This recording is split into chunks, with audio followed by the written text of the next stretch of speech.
Update. Am I the a-hole for refusing to take care of my wife since she caught the flu from having sex with her affair partner? Original post. This is partially a rant and partially an actual question. I, 54 male, have been married to my wife, Victoria, 54 female, for over 32 years. We have 3 adult daughters and 1 adult son. Early this year, she started menopause. I loved her and supported her throughout this difficult time. She said she didn't want to have sex because she felt like she's fat and ugly. I told her she's beautiful, and I was patient with her as she said she didn't want to be intimate. It was only since this month that she wanted us to be intimate again. I thought things were getting better, until I saw a condom wrapper in our bedroom. My job involves going out of town for business trips. This last trip, I tried to get into my wife's social media, and luckily enough, she used someone's birthday as the password. I found out her affair partner is Zachary, 35 male, a family friend who has a wife, 29 female. So on my trip, I read so many messages. One message involved Zachary asking if it's okay to come over for their fun time since he thinks he's coming down with something. Even after getting back in town, I read some messages. Zachary messaged that he and his wife have the flu, so he can't see my wife for a while. My wife said that herself getting the flu was worth it. I came home to my wife who's suffering from the flu. I immediately told her that I know about her and Zachary. She was upset, but too weak from the flu to stop me from packing and leaving. She begged me not to leave her alone while she's sick. After I left, my wife has been messaging me. She said she's very sick. I told her to go to the doctor, call ambulance, or call someone else. She said she's not dying, but she needs me. She said she can't call our kids nor any other family member since they'll ask why I'm not there. She said that menopause had made her crazy and that she wouldn't see Zachary anymore. I still haven't gone back. Am I the a-hole? Now for the top comments before reading the updates. Menopause did not make her cheat. Mail order a carton of NyQuil to her if you're feeling a little compassionate. I'll never know what menopause feels like. I've known other women who've gone through it. To my knowledge, those women have managed to avoid sleeping with married men who's a family friend. Not the a-hole. Leave her and don't look back. Her being sick makes it harder to leave her, but I can't be around her. Single woman here. I take care of myself when I'm sick. She can too. She chose that outcome. Now she has to lie sick in it. All kinds of ick, sleeping with a married man-child close to the family. She literally chose to have sex with a man who warned her that he was coming down with something. Afterwards, she messaged him that their fun was worth getting the flu. I have to remember that in case I feel sorry for her. Call the wife and tell her. Call all your kids and tell them before she lies and do the kids right away. See a lawyer right away. I would hate to tell my kids, but I may have to if their mom will lie to them. She will, or say it's because your day was verbally abusive. You need to go on the offensive. If you play the good guy, it will come back to kick you in the teeth. Call them now. Show them the texts about the flu, etc. I told my kids just now. I also told Zach's wife. Now for the mini updates. As soon as I found the messages, I was planning on telling Zach's wife. I wanted to tell her face to face. I wanted to spare our adult kids the horrible news. But many in the comments made a good point that my wife could lie to our kids. So I called Zach's wife first. I don't know what's going on in their marriage because she believed me right away. I called my kids and talked to them like a conference call. I had to unfortunately send some proof to them. I didn't go overboard, just enough for them to believe me. Obviously, they're all upset. I tried to keep it together as I don't want to vent about their mother to them. Mini update 2. Zach's wife has been messaging me last night and this morning. She was planning on leaving Zachary anyway because Zachary was sleeping with 2 other women. But the fact that Victoria is a married woman who is like a family member speeds things up. Zach's wife made Zachary leave the house. Also, all my kids have called their mother. They're not buying any of their mom's excuses. They all want me to divorce her. Update 3. The answer was obvious, but I needed other people to tell me, so I didn't stupidly go back to my wife. Thank you for those who commented on the first post. I had made 2 edits on a first post explaining some stuff that happened after I posted. To just briefly touch on those edits, Zach's wife and my adult kids know that my wife Victoria had an affair with Zachary. Zach's wife kicked him out of their house. All kids are on my side and they want us to divorce. I talked to a friend who's a major divorce attorney for the 3rd time. I've given her a lot of evidence so she can decide what she can use. She did say that I should be careful with what I say online, especially not to use Victoria's and Zachary's real names. Our kids, especially our eldest daughter, are pressuring their mom to make this a quick and easy divorce. A lot of people who commented said I was being too nice to my cheating wife. I'll show some pettiness by letting everyone here mock all the excuses and minimizations she made for cheating. Menopause made her crazy. She felt fat and ugly. She felt like she didn't deserve me. Zachary came on to her first. She wanted to make sure a man can be attracted to her without him being obligated to because she's the mother of his children. She had sex with Zachary to make sure she can still have sex. She says Zachary didn't mean anything to her. I'm overreacting because Zachary is a family friend and not a family member. Zach's wife isn't like a daughter to us. She didn't betray a woman that's like a daughter to us. Other husbands have forgiven their wives when the wives cheat. If I had sex with a younger woman during a midlife crisis, she would have forgiven me. We have 4 kids. We've been together for so long. I promised to love her in sickness and in health. She felt like she didn't deserve me. I mean, she ain't wrong. Some people will go to great lengths just to always be right. Her excuses are disgusting. Good for you for seeing through her BS. Menopause doesn't make you cheat. If she felt fat and ugly, then that's something to work out in therapy or with you. I think she almost ran a full list of made-up excuses, except for the mind-controlling aliens excuse. It's interesting how she's refusing to acknowledge any harm she did to the other wife. Zach's wife is someone Victoria and I watched grow up. She was like a niece. Our eldest daughter was the maid of honor at their wedding.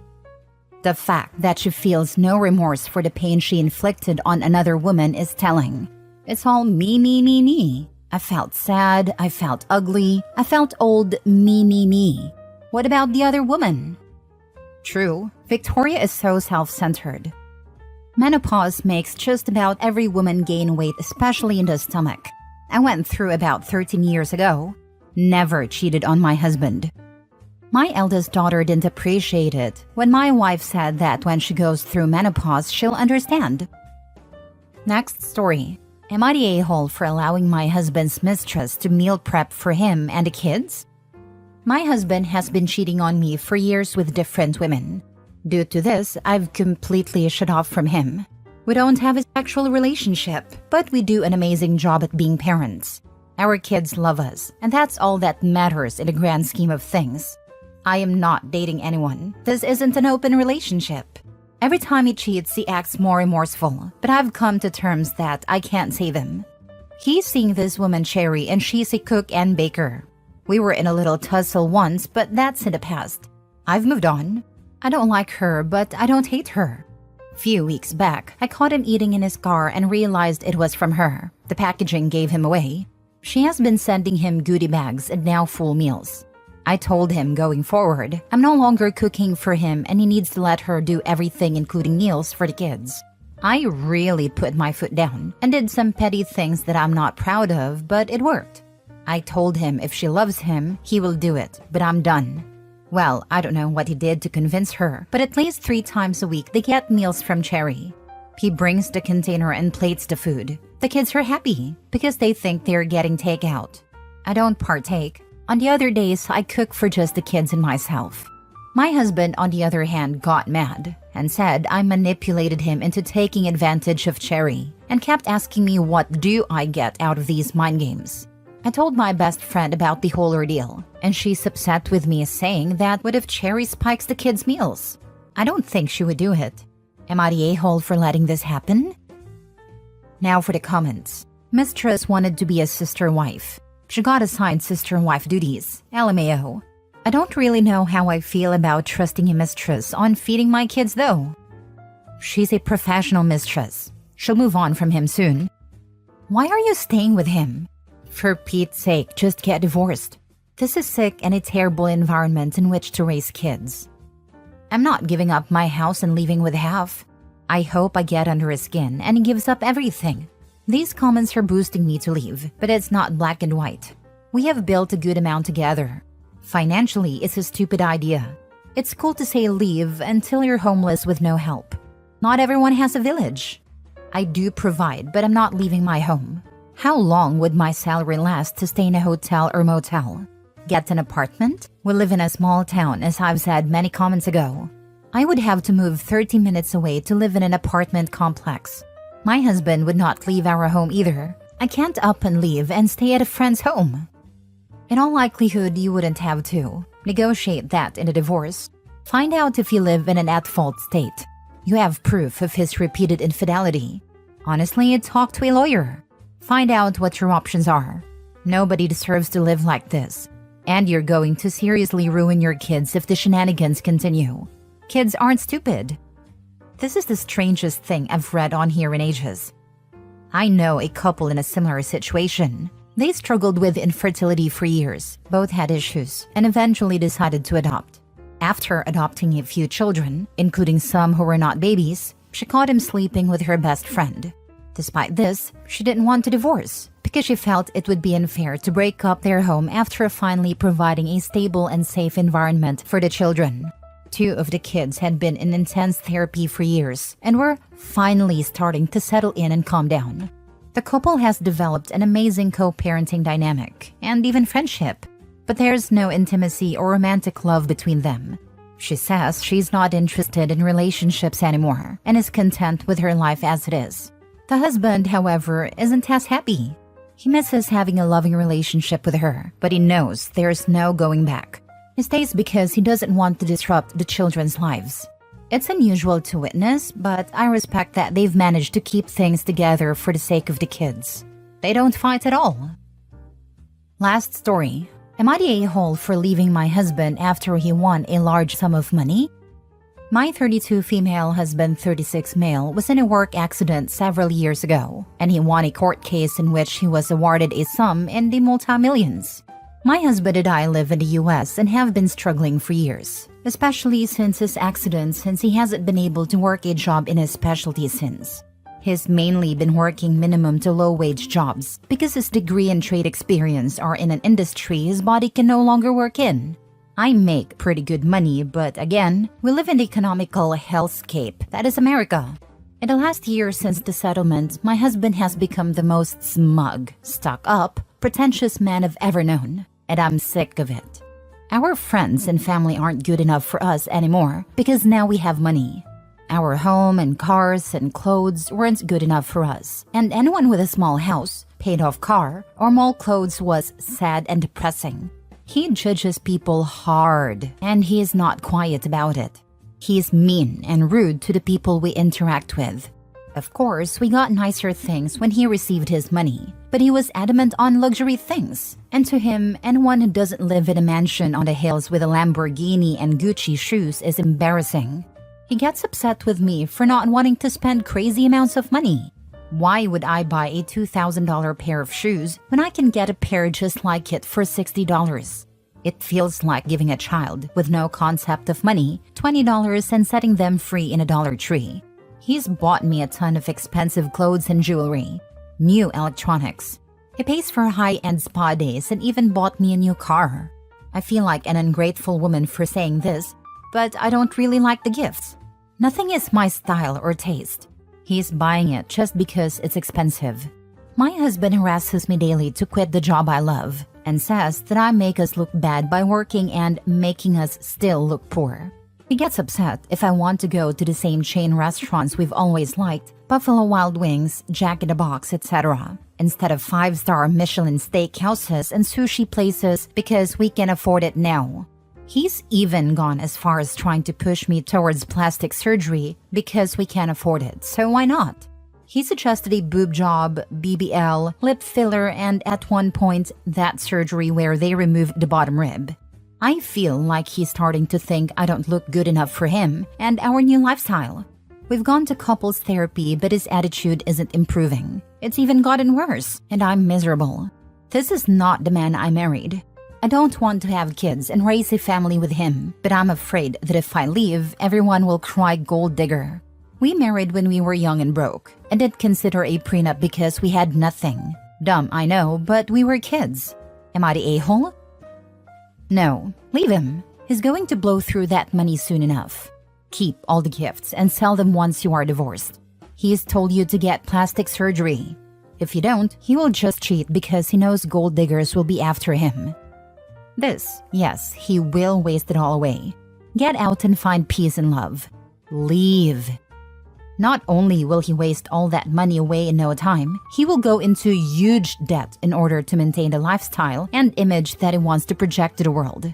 If Opie doesn't leave soon, she will be on the hook for all the debt that he incurs via loans and credit cards, after wasting all the money he was awarded. He is exactly like those stupid lottery winners who end up living in a broken down trailer at the end of a dirt road, hiding from collection agencies and people who still think they have money. Opie is not the a-hole, but she needs to divorce now. Not the a-hole. I would also be very afraid of that level of spending, in addition to him being an insufferable prick. I mean, multi-million sounds like a lot, but is it 4 million or 20 million? In general, you can live off investments, assuming the money is invested, but the rule of thumb is 4% of the amount, if you want the money to last. And you need it to last. You guys are young. Let's say it is $5 million. That means the 4% amount before taxes is $200K a year income. This equals roughly $141K a year after taxes. That is not Gucci and Lambo money. You know, most lottery winners are broke after a couple of years, and it sounds like your husband is on the same path. I would make sure you are saying in counseling that you are not enjoying things just because they are expensive. You liked your old life, minus the financial stress. You liked him when he enjoyed the simpler things, and you want him to stop acting like an entitled a-hole. Also, I suggest you quietly go talk to a lawyer and find out what the financial split would be. Depending on where you live, you might not be entitled to any of it, or you might be entitled to a reasonable split. If you are entitled to a reasonable share, you can always go for less and settle for, say, 1 to 2 million. That would be enough to have a great retirement if you invested it and kept working for 15 or 20 years. This man is going to burn through all that money, and once it hits him that it's over, he's going to go from smug jackass to an incredibly bitter and oppressed one. I hate to say get out while the getting is good, but your advice is spot on.